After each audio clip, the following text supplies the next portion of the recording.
Muy buenas tardes. Nos encontramos aquí los alumnos del Instituto Tecnológico Superior de Pánuco, de la carrera de Ingeniería Electrónica del grupo E601, para exponer un tema de la materia de optoelectrónica.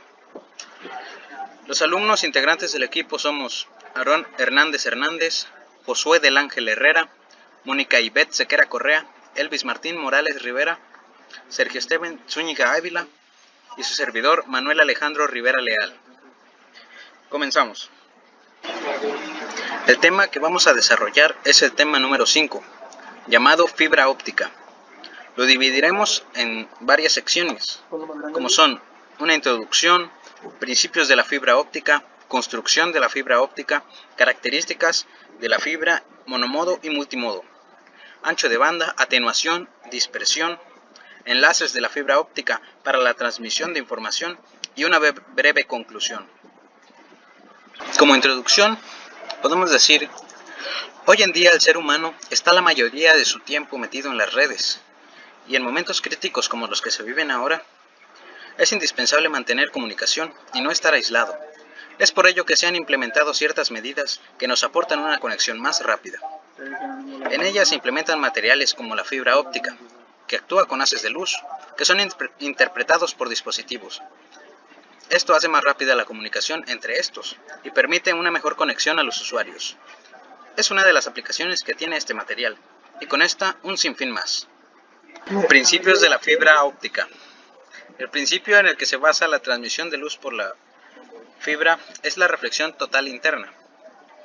Esto trata, de que la luz que incide rebota con un ángulo mayor que el ángulo crítico, de forma que toda la luz se refleja sin pérdidas hacia el interior de la fibra, ya que la fibra es de un material translúcido que puede ser polímeros, un plástico, puede ser vidrio. Principio de reflexión total interna. El principio de la reflexión total interna está basado en la propagación de luz de una guía de ondas. Cuando la luz pasa de un medio más denso a otro menos denso, puede ser reflejada internamente. Cuando el ángulo de incidencia del rayo luminoso es mayor que el valor llamado ángulo crítico, la luz se refleja internamente totalmente. La reflexión interna se rige por dos factores: los índices de refracción de los medios N1 y N2 y el ángulo crítico, que sería θc. Aquí tenemos lo que sería la fórmula que nos da como resultado el ángulo crítico. Dice que es el arcoseno de N1 y N2. Claro, una división entre estos sería N1 entre N2, el arcoseno, nos da el ángulo crítico. Las características de la fibra óptica. Las características más destacables en la actualidad son que tiene una cobertura más resistente. La cubierta tiene un 25% más material que las cubiertas convencionales. Es por ello que se puede hacer un uso interior y exterior. La resistencia al agua y emisiones ultravioletas. Esta cubierta se puede decir que es mucho más confiable que las convencionales. Brinda una mayor protección en lugares húmedos. Se combate la intrusión de la humedad en el interior de la fibra con múltiples capas de protección alrededor de esta. Y esto se hace para mantener la fiabilidad, ¿no? Tiene un empaquetado de alta densidad. Dice, con el máximo número de fibras en el menor diámetro es posible que se consiga una más rápida y fácil instalación, ya que el cable puede incidir en lugares más agudos, esquinas, espacios estrechos. Y también transmisión de datos sobre un cable de fibra óptica. Se puede utilizar como medio transmisor de datos. Las formas de transmitir sobre una fibra son conocidas como transmisión multimodo y monomodo. La construcción de la fibra óptica. Esta consiste en dos partes, siendo una el núcleo y otra siendo el recubrimiento. Este puede constar de un hilo de fibra óptica que está hecha a partir de dos tubos de vidrio. El primero siendo el núcleo, el cual pasa por un proceso de encapsulado. Posteriormente se usa un revestimiento de cristal o también llamado cladding. Una vez que se echan estos dos pasos anteriores, se coloca el clothing, que este es un segundo recubrimiento hecho de plástico. Más tarde se usa un tercer recubrimiento que estará hecho de fibras de Kevlar, para luego pasar a un último recubrimiento hecho únicamente de cable de plástico aislante.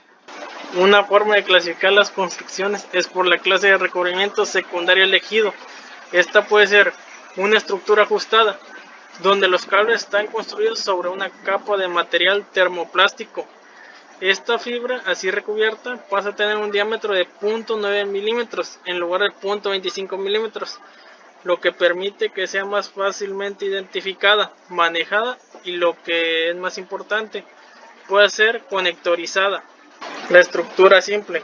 La estructura simple consta de una o dos fibras dentro del mismo buffer, el cual se rodean de fibras de aramida o vidrio y se protege finalmente con una cubierta de material termoplástico. La estructura múltiple. Cuando el cable requiere un mayor número de fibras, consiste en cablear varias unidades como la anterior y protegerlas conjuntamente con una cubierta.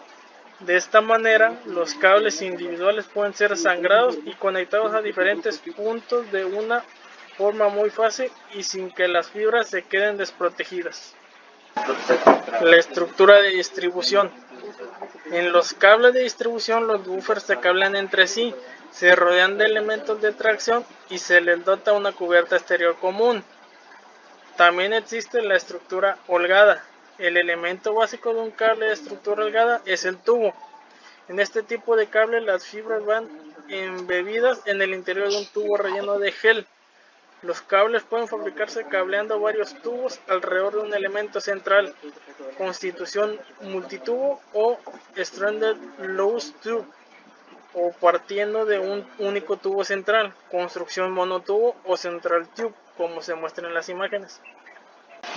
Slot core. En este tipo de diseño, sobre un elemento central se extruye un perfil con ranuras. Posteriormente, las fibras se cablean de forma que queden en el interior de estas ranuras, protegidas por las paredes de las mismas y por una cubierta exterior que las cierra. Estructura ribbon.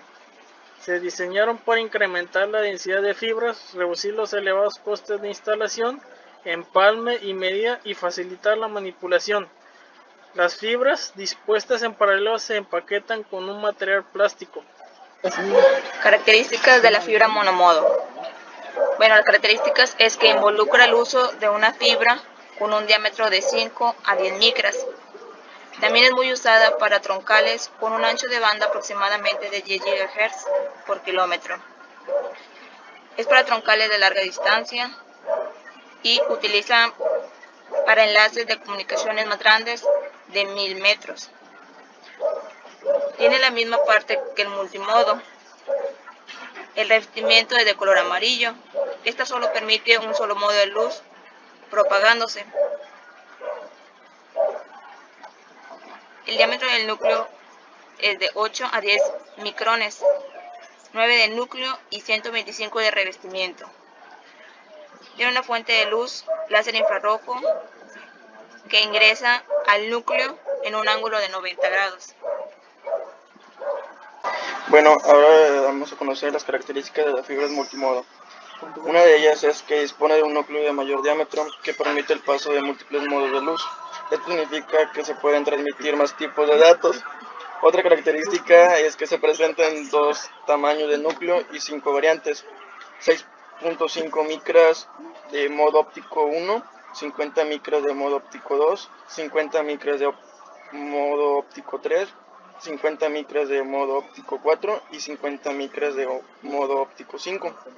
Todos disponen del mismo diámetro de revestimiento de 125 micrones, pero el cable de fibra de 50 micras tiene un núcleo más pequeño, parte de donde se transmite la luz por la fibra.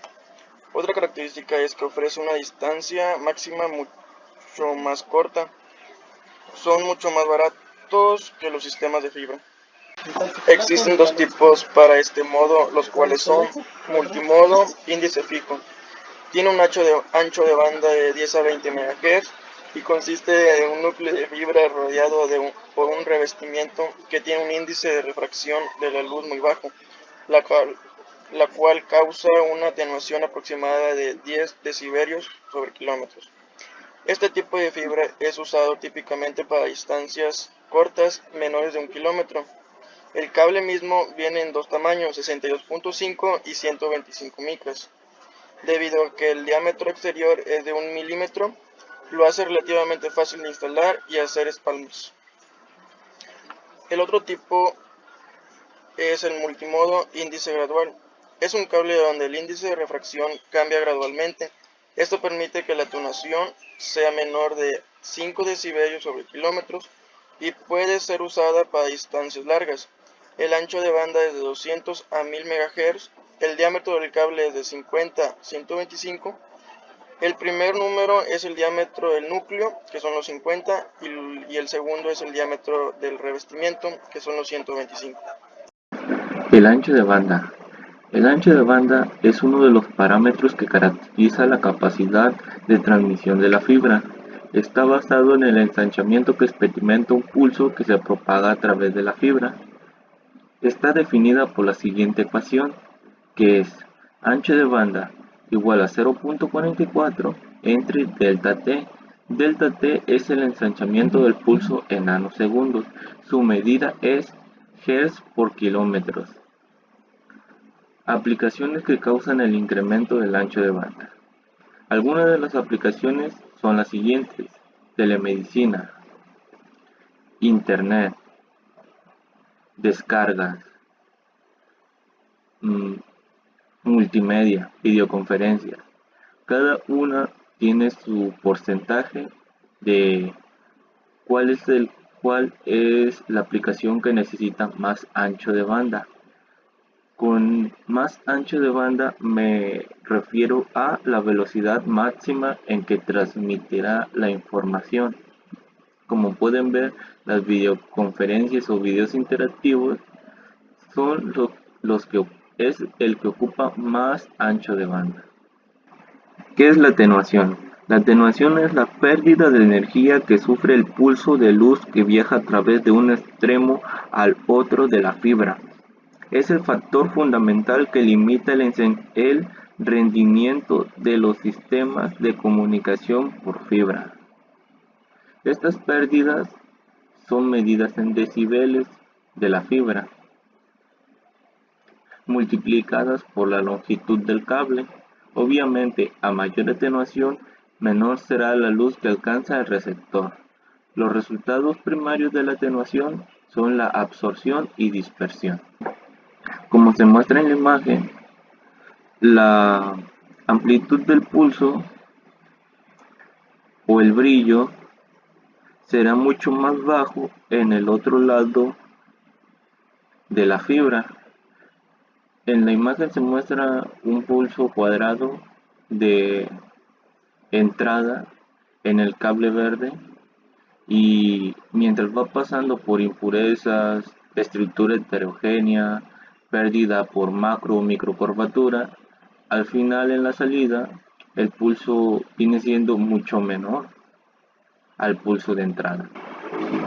Las pérdidas están causadas por varios factores, por lo que pueden clasificarse en extrínsecas e intrínsecas. Las extrínsecas son debido a pérdidas por curvatura. Una curva en una fibra puede afectar el ángulo crítico en esa área específica.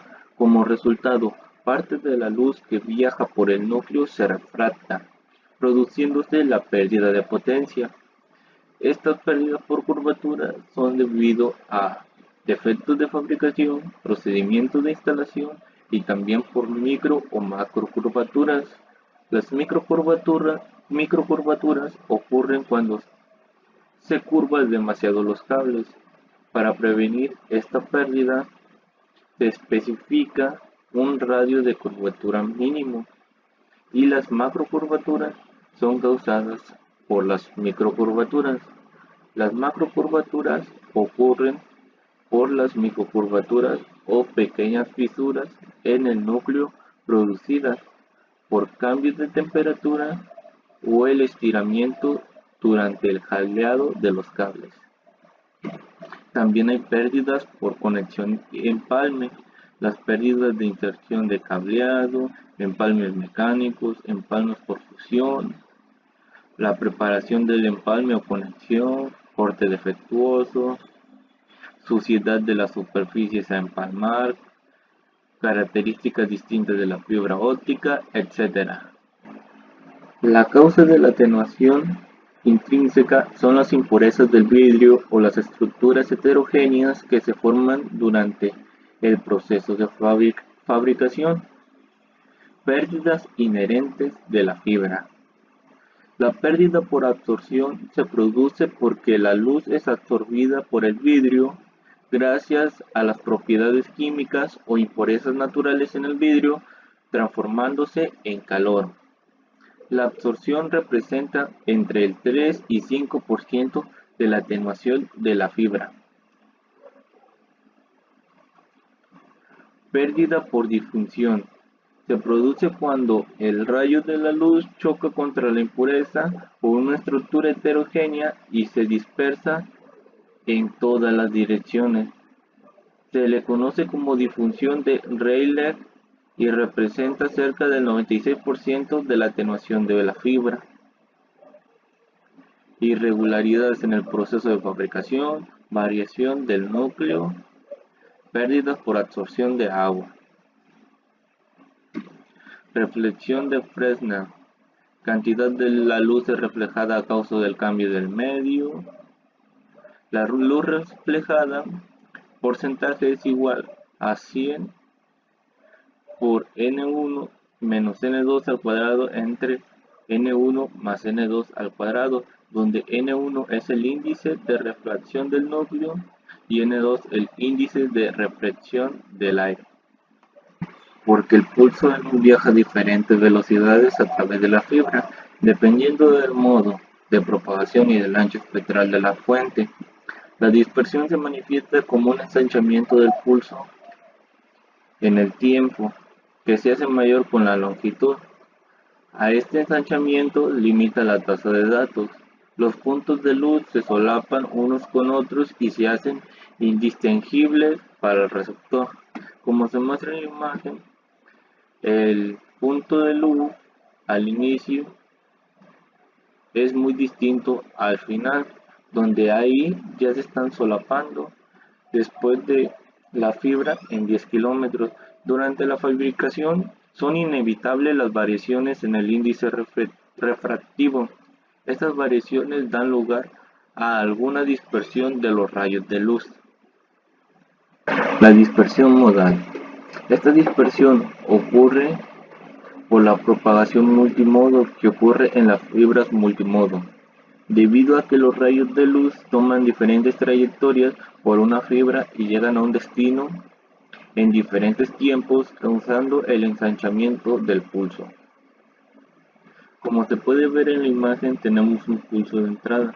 Estos pulsos de entrada entran al mismo tiempo, pero en la salida los pulsos de luz salen en diferentes tiempos.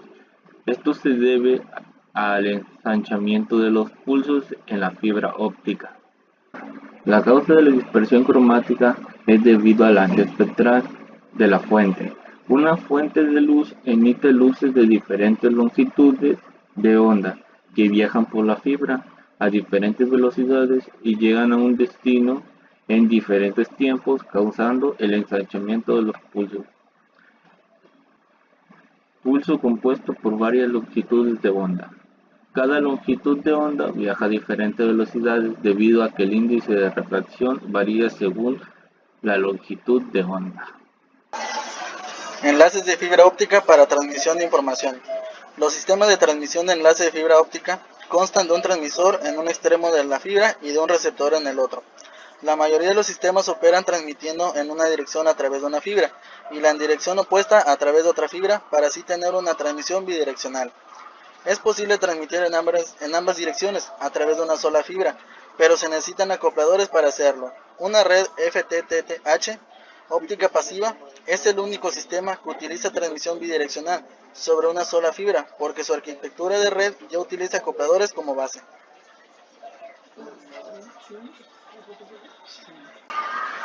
Analógico digital. Las señales analógicas son continuamente variables y la información contenida en ella está en la amplitud de la señal con respecto al tiempo. Las señales digitales se muestrean a intervalos de tiempo regulares y la amplitud se convierte a bytes digitales. Por lo tanto, la información es un número digital. Las señales analógicas son la forma más común de transmisión de datos, pero sufren degradación por el ruido presente en el sistema de transmisión. Las señales digitales pueden transmitirse en largas distancias sin que se degraden, ya que son menos sensibles al ruido. Transmisor. El transmisor consiste en una interfaz analógico digital, un conversor de voltaje corriente, una fuente de luz y un adaptador de fuente de luz a fibra. El conversor de voltaje corriente sirve como una interfaz eléctrica entre los circuitos de entrada y la fuente de luz. La fuente de luz puede ser un diodo emisor de luz, LED o un diodo de inyección láser. La cantidad de luz emitida es proporcional a la corriente de excitación, por lo tanto el conversor voltaje-corriente convierte el voltaje de la señal de entrada en una corriente que se usa para dirigir la fuente de luz. Receptor. Incluye un dispositivo conector detector de fibra a luz, un fotodetector, un conversor de corriente a voltaje, un amplificador de voltaje y una interfaz analógica o digital. El detector de luz generalmente es un diodo PIN o un APD. Ambos convierten la energía de luz en corriente. En consecuencia, se requiere un conversor de corriente a voltaje que transforme los cambios en la corriente del detector a cambios de voltaje en la señal de salida. Conector. Para unir la fibra óptica con el transmisor y el receptor se utilizan conectores, que son, por definición, dispositivos desmontables utilizados cuando se necesitan conectar y desconectar fácilmente las fibras. En el mercado existen dos tipos de conectores, los metálicos y los de plástico, que a su vez se pueden dividir en conectores para las fibras múltiples y para fibras únicas. Los conectores de metálicos sirven para las fibras de alta calidad, utilizadas en los sistemas de transmisión de un tráfico de información elevado, debiendo presentar muy bajas pérdidas. Los conectores de plástico requieren las mismas características de calidad, utilizándose en conectores de cubierta de plástico. Se usan con fibras de diámetro más elevado, en los cuales son más sencillos mecánicamente y en consecuencia más económicos. Empalmes. Se recurre al empalme cuando se requiere unir tramos de cable de fibra óptica en enlaces donde la distancia a cubrir es grande, utilizándose también para reparar cables ópticos ya instalados. Actualmente existen tres formas de realizar un empalme de fibras. Mediante un conector. Es totalmente desmontable, por lo que nos permite la conexión y desconexión continua sin degradación de la transmisión. La única desventaja que esto tiene es que la atenuación es mayor. Mediante función mecánica. Une las fibras preparadas en un tubo ajustado de forma semipermanente. Mediante función térmica. Es un sistema permanente, el cual consiste en calentar hasta el punto de fusión las puntas preparadas de las dos fibras, las cuales se empalman con una máquina. Lo negativo de este método es el costo. Conclusión. La fibra óptica es un medio de transmisión de información que hoy en día es sinónimo de rapidez y eficiencia. Pero a pesar de todo lo que estas palabras significan, aún la utilización de ella es limitada a gran escala, debido a su elevado costo de instalación y la capacitación necesaria. La velocidad y la capacidad de transmisión de información son las características que distinguen la fibra óptica de otros medios, ya que permite un gran avance en lo que se refiere a conectividad global a tiempo real. La utilización de fibra óptica para cualquier empresa que lo desee requiere un pleno conocimiento de las características de esta, ya que existen diferentes tipos para satisfacer diferentes necesidades. Un correcto asesoramiento sin duda permitirá disfrutar de todas las bondades de la fibra óptica.